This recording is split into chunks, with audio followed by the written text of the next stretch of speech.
What's up, guys? Welcome to Box Football, and I'm back here with the special edition Champions League time, quarterfinal time, and we're back here to preview the Champions League quarterfinal. Where obviously Jack is always in, Jed being the Mr. La Liga Real Madrid fan, Perez and them man. We have to bring him in because the Los Blancos are in the building. They haven't been in there the past few years. No Ronaldo, but it's all right. but um, but yeah, let's talk about it, Jed, and let's talk about Real Madrid versus Liverpool. Your team. I just gotta let you take it away. What do you think is gonna happen in the game? Who do you have winning? So first of all, when the draw happened and we drew Liverpool, I thought, okay, it's not the worst draw in the world. If you told me Real Madrid and Liverpool last season would be playing, I would be terrified of the possible outcome of the match because of where Liverpool were as a team. I'm surprised at the number of people that I've seen writing Madrid off so easily. But I don't understand when Liverpool haven't really been at they've been far from their best domestically. And I know they've been okay in the Champions League, but I don't think they are the Liverpool that we seem to remember from last season. As a result, I think I'm confident that we'll go through. I think I was more doubtful going into Atlanta with the number of injuries we had than I am going into this game. I'm much more confident. The whole squad is fit, bar Hazard and Carvajal. Carvajal's a 50-50 at the moment, but I don't think we should risk him. I'm much more confident going into this. One fear I had was maybe if we played our home game in Romania or a neutral venue, but it's been confirmed that we're playing in Spain. We're playing at the Alfredo Di Stefano Stadium. So, yeah, I think we're going through. I'm quite confident. Confident. Jack?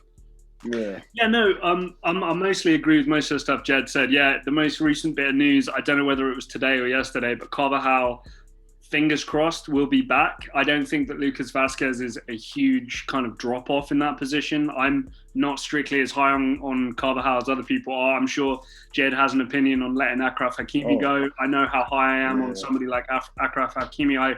I still think that should be the starting right back for Real Madrid. They made a mistake letting him go.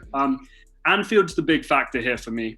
The lack of that crowd, regardless of the state that this squad are in. James, you and I talk about it all the time. Champions League nights at Anfield is a special thing, and special things happen.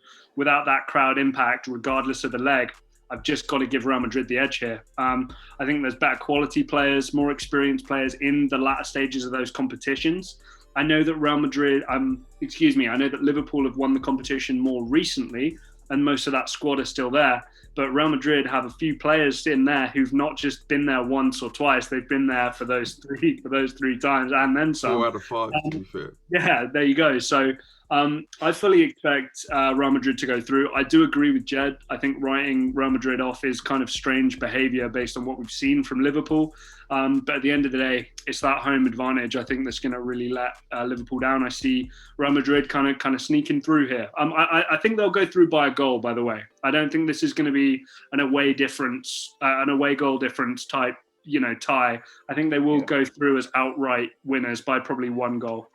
I know that there's other tough games to predict for this preview, but this to me is the hardest game to predict because you don't really know what's going to happen. I have to look at the styles and look at the matchups, and I'm not sure exactly what both teams are going to do. Is Real Madrid going to set up with a back three? What's going to happen with that situation? What team is it? What team to me is going to be on the front foot? What team is going to have the ball for the majority of the time? I wanted to swing that back because I think Zidane is really, really liking this three at the back, 3-5-2. I think what Jack was saying, if Hakimi was in this system with the three at the back, it would have been amazing. I could have imagined him flourishing in that system. But we sold him solely due to the fact that we don't play that. But now this season, I've seen Zidane double with both a 3-4-3 and a 3-5-2.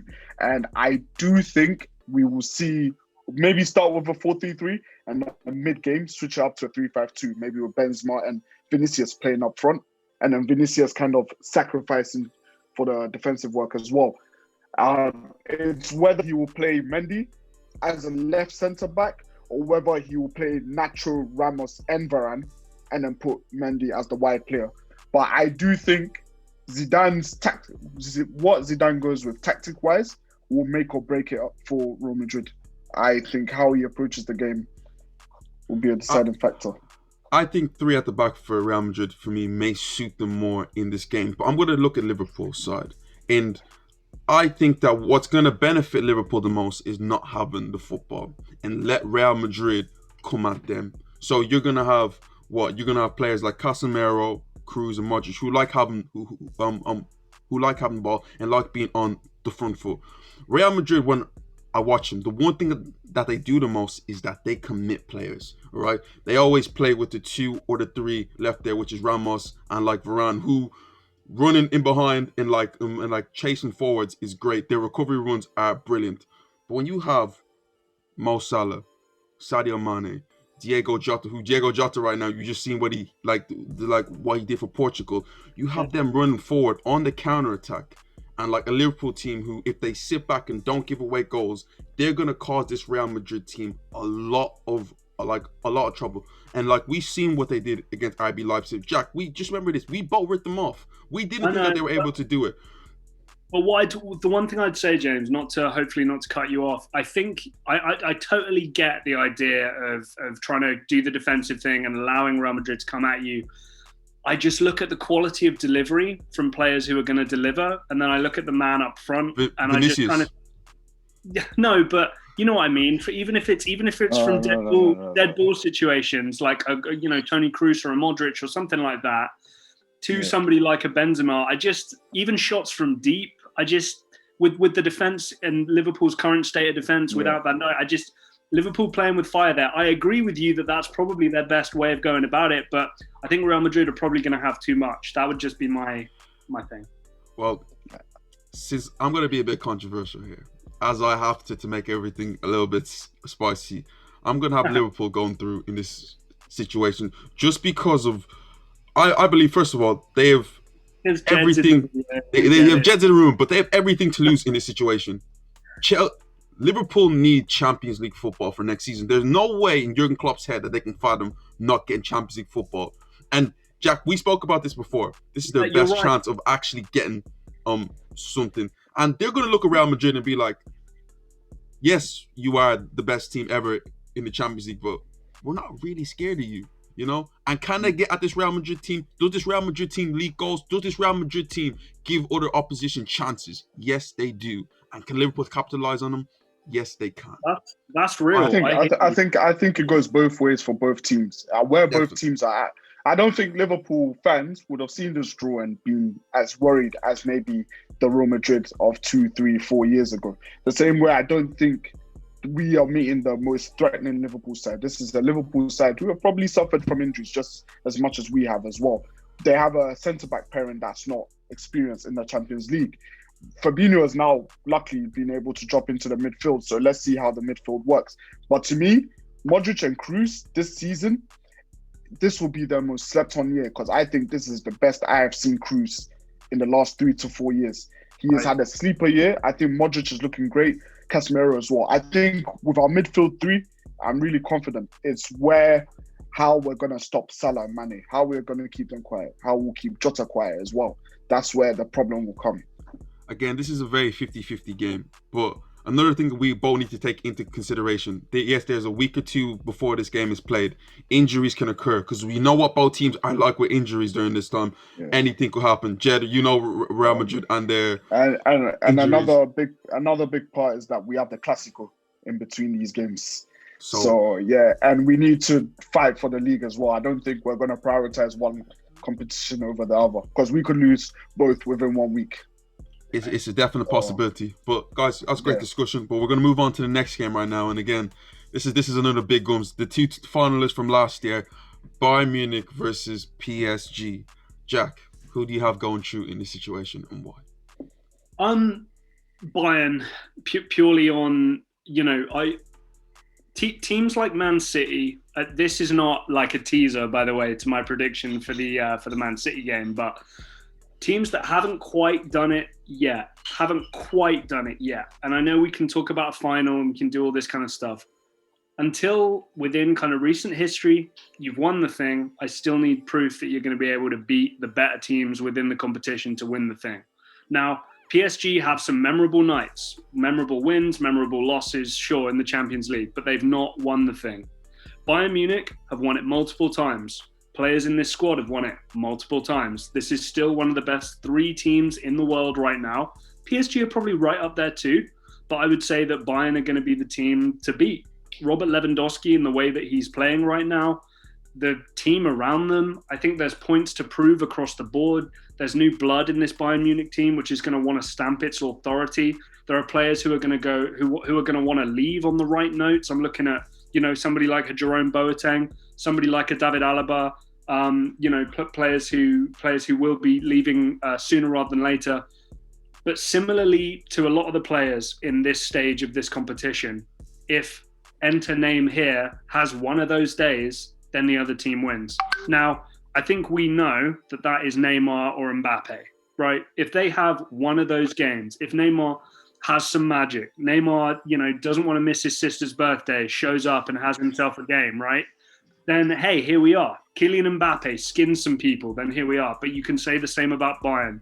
Bayern have the history there, and until PSG prove me wrong, I'm going to go with the safe bet here, and I'm going to say Bayern go through. Jed?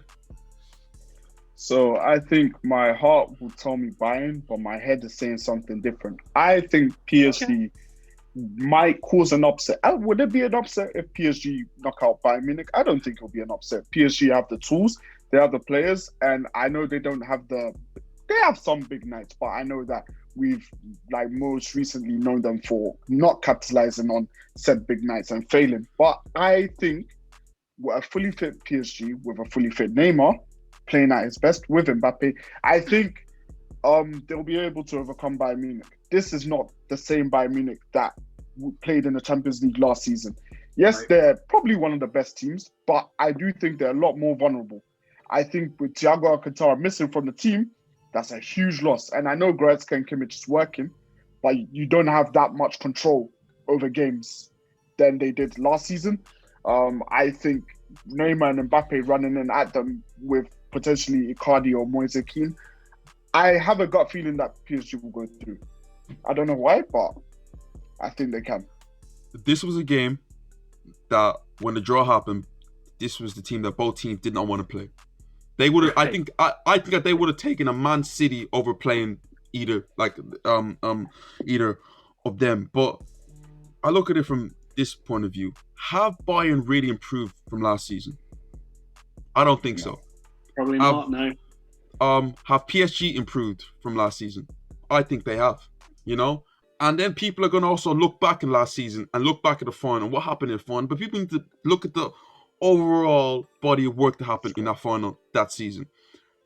Bayern Munich came back earlier than any other European side. So Germany started off, 2-3 weeks before everyone, a month before everyone joined in? A whole month. Yeah. PSG did not play a game. No, they had one League Cup final, but they just remember this, they were given the league. So they did not play. They had players like Marco Verratti, Di Maria, Mbappe, who were all struggling with injuries, who weren't even sure that they were going to make the quarterfinal. Forget even about the semi-final, but they somehow did, and they got to the final. They lost narrowly. Now we get a fully fit PSG team, everyone firing, have players who are playing at a higher level than like they were playing from last season. Like Icardi from last season, he's showing everyone the level that he was showing last season. The exact same thing with they brought in Moise Kean. Obviously, you have Mbappe, who's taking it a notch above, and the one player who did not play against Barcelona, Neymar, who is now here. I think this PSG team is, to me, one player away from being the best team in Europe, and that's an attacking midfielder. I like the way they're set up, but that one creative spark way, I feel at times with like Neymar, they just give him too much responsibility, saying take the ball and just create. But I can see them really hurting Bayern Munich over 2 legs. Just again, just with the overall play, Kylian Mbappe and Neymar, I don't think Bayern are as good as we think they are. But again, they might do what they do and just smash us in the face, just like they did against Lazio. At this moment of time, I have PSG going through. So, I hear, mate. I hear you. I think both of your picks, James, have been based on the more motivated team. I don't think it's worth arguing that Liverpool and PSG, respectively, in these ties, are the two more motivated teams. I would just say to you, I'm a big fan of this book, Ego is the Enemy, right? And they talk about in this book about how passion can sometimes be a negative, because everyone can talk about how passionate they are and how great that is, but a lot of the time having that passion means that you don't always think. And I just feel like Bayern Munich are the exact team who take advantage of passionate teams by being smarter, being more composed, and I just feel that's the way it's going to go. And I'm a football historian. I also believe that when you come close the next season, you always seem to rise above that. And that happened and if you remember, that happened in Bayern Munich in 2012 after losing to Chelsea. What happened the next season? Yep. They end up doing it. I think PSG have a lot more to prove. I think they have a lot to prove to themselves and to the rest of Europe that it wasn't a one time. We can actually go one further and win the whole competition. So I think they're going to come more motivated. But what Jack said is right. Bayern Munich are a very cold, calculated team. This passion, if it gets ahead of PSG, they will be the worst team to play to ever capitalize on that. So, and like Jed, and I know that when Bayern Munich have you, it's done. And then especially when you're in the Allianz Arena and then they're scoring goals and then you hear that stupid song that they play. How does it go again? I just think of Thomas Müller when that song comes on. Thomas Müller is like drinking beers. I can just imagine him doing that. Oh my, for real. Days. But let's move on and let's talk about Chelsea versus Porto. Another one that Chelsea fans will be really happy to get, but I have a different idea about that. But Jack, you're going to kick it off here. Who do you have going through? Yeah, sure. So I have Chelsea going through in a nail biter. I think that Chelsea fans, I'm sure, would be hoping that I would say, "Oh, you're so much better. You got all these great players. You're not gonna concede a goal at home. Then you're gonna score a couple of away goals. You'll win by a couple of goals. Bring some subs on. Blah blah blah." This Porto team are plucky, and they've got some players on where I remember watching the Champions League and like watching the screen and going, man, he's having a good game, and trying to catch the name and the number on the back of the shirt so I can look up the player, because I'm like, man, I'm sleeping on whoever this guy is. Nobody's talking about this guy. Porto are just one of these teams. James, I said to you before we started recording, of all the games, I'm pretty sure that we could all agree there's probably a clear favourite with betting companies. There's no way in hell that all four go to the favourite. This might be one of those games where Porto, on away goals or just by a sneaky late goal or whatever, are able to get away with it. I do think, however, Thomas Tuchel has made this Chelsea team one thing, and that's been hard to beat. We've seen it kind of across the board. They're undefeated, I think, since he's taken over as manager. Okay, the goals aren't flowing like crazy, but I tell you one thing, they're not conceding goals. As far as I'm concerned, if they can keep that kind of thing up, that suits itself very, very well to cup competitions. I just don't know if Porto are going to score enough goals. I see Chelsea just sneaking by. Jed. I'm actually going to go for Porto. I rate that. Let me have it, Jed. Let me have it. I have a lot of reason behind this. The same way we say Chelsea fans were happy with Porto, I don't think Porto fans would mind this draw either. I don't think I don't think Porto fans will. Jack, that was the exact point that I was going to make. Yeah. I don't think Porto fans will sit there and be scared of Chelsea. What I think is, I know Tuchel's made Chelsea stronger, but I don't see Chelsea overwhelming a team in attack. I think this will probably be the worst game to watch out of these four ties. Yeah. I think it's going to be defensively stout, but I can see Chelsea, seeing that they may be the better team and may start to attack Porto, being a bit more vulnerable and throw a bit more caution to the wind. So they may not be as defensively strong as they do, let's say, if they were coming up against a Real Madrid or a Liverpool, where they know what to expect. I think Porto, if they set up right and they pick the right moments to attack or go forward, I could see them either sneaking through on away goals or just getting one goal. I think this will be a very low-scoring tie. I don't think there will be too many goals. but it will just be fine margins. But I think I could see Porto going through. Good for you. I don't know if you see my notes before the game, but you literally copied everything I was gonna say. Yeah. Like, again, when Chelsea fans seen the draw, they were delighted. Yes, Porto, yeah, let's have you. But if you're a Porto fan, if they showed you everyone right there, say pick a team, I genuinely do believe that they're picking Chelsea. You know, and me looking at this game overall, we see what Porto were able to do against a Juventus team who, yeah, they weren't great, but on the other side, in 2 legs, Porto were absolutely brilliant. You know, not just defensively. Like we could talk about how great Pepe was in the rest of them there, but going forward, you can see that they can also be clinical and really hurt you. This game isn't going to be a game where we're going to see like amazing football. This is one, Jet said that it's going to be decided by a bad mistake here or there from a player, or a set piece, a free kick going in, a corner going in. It's going to be that type of game. But the weird thing about this for me is Thomas Tuchel. I don't know what it is about him, but he's came in and just gave Chelsea this bit of a weird spark of that. They haven't blown me away yet, but they're winning. That's the awkward thing about it. I think against like Atletico Madrid, I can't tell you that Chelsea were amazing in the first 2 legs. To me, that they were just good, you know. And Atletico Madrid weren't great, but they were good enough to beat Chelsea. I see Chelsea going through here on an away goal, on maybe a 2-1. It's not going to be the prettiest game, but again, I see Chelsea going through. But Jed, I'll rock with your pick also. But guys, let's move on to the last game now, and let's talk about Borussia Dortmund against Man City. I feel like this is probably the most clearest one of most all 4 games. But Jack, kick it off. You know, like a lot of my picks, I'm going with the favorite, but I'm gonna wait to say who I am actually gonna pick till the end, because I'm just gonna kind of talk it out here. Dortmund as a team have been the worst they've been in a very, very long time. They're probably not going to make the Champions League this year. I think they're currently 5th in the Bundesliga table. You know, Marco Reus looks older. He's not this kind of gazelle that we used to see on the pitch. He just sprints past people, banging in goals, assists, you know, clean cut, all this, you know, one of my favorite players at one point. Jadon Sancho, it wasn't pretty, but he's kind of brought it back a little bit. Midfield, not as strong. Defense is looking a little tired.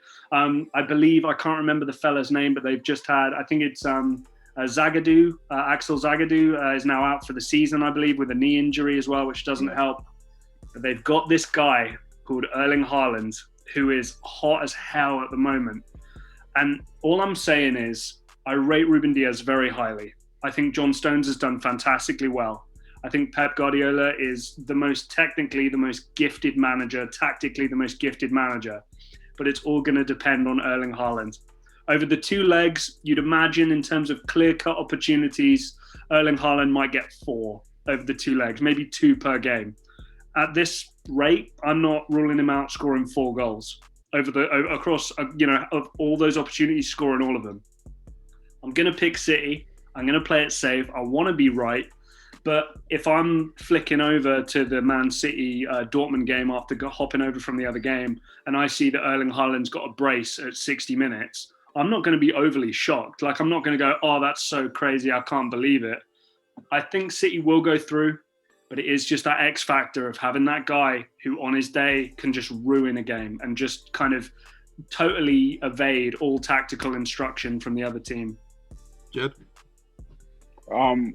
So I think with the City Dortmund game, in my opinion, I think it's a bit more straightforward.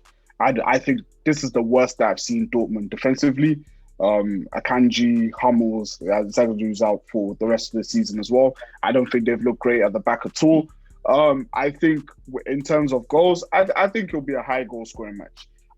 But in reply to Jack, I think if Haaland would have scored 2, I think the score would have been 4-2 at that point to City. I think City, I think that it's just going to be too much for Dortmund to handle. I don't see any way, shape or form that Dortmund will be able to the only way Dortmund could go through is if they outscore City. Because they're not going to stop City from scoring, so they have to outscore them. And I don't see them outscoring City unless Haaland has a worldie and he gets 5 in a game, which I won't put it past him, but No, true. I think Diaz and Stones will not sit there for that to happen. So I think this is a straightforward pick for me with City going through. The first thing that pitched in my head as soon as this draw came out was Man City against Monaco. Do you remember in Pep Guardiola's first season? Yeah. And then the first game, which like 5-3 5, to Man City. 5-3. Just goals galore everywhere, chances being created. Man City were horrible going backward, but Monaco were even as bad. That's the way I see this game going. I see generally, as you said, Jack, Haaland getting 2, but Man City scoring 4 or 5. As Jed said, I do see Man City taking a lead to away to Dortmund. But the question is, can Dortmund capitalize in the second leg? And I don't think so.